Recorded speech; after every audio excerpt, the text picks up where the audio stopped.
Well, greetings, family, and welcome to this week's Monty Man's Meditorial, which I've entitled The Only Requirement. Well, in the book Daily Reflections, there is a topic that is reflective of AA's third tradition. The only requirement for membership is a desire to stop drinking. Well, there was a line in this reading that really popped out at me. The author states, if there had been any physical, mental, moral, or religious requirements for membership, I would be dead today.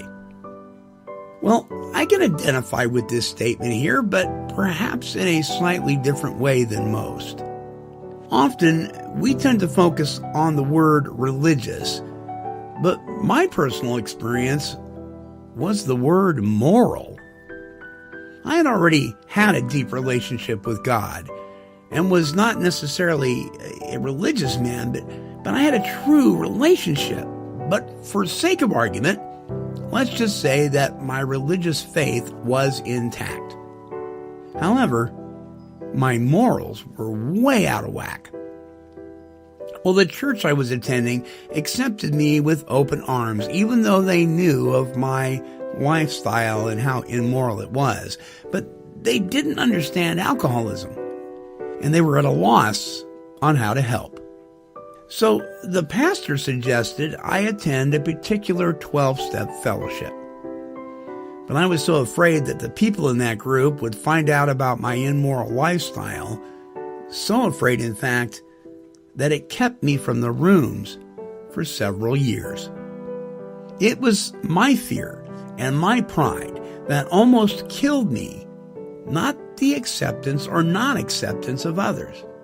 What I found when I did finally walk through the doors of that 12-step fellowship and met those 12-steppers was a group of folks who understood where I had been, where I was, and wanted the best for me for where I was going.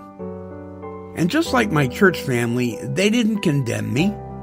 It wasn't until much later, when I moved from California to Oregon, that I found judgment and condemnation in the rooms of recovery for being a follower of Christ. Funny, I never experienced judgment or condemnation from my church for being a member of my 12-step fellowship. Well, having said that, I am happy to report that after 28 years in the rooms, I finally found a home group where people are allowed to be themselves, regardless of their faith or lack of faith. There is no competition, no right fighters there. I'm so grateful for my home group and those who actually follow the program, the Big Book. It has made all the difference in the world.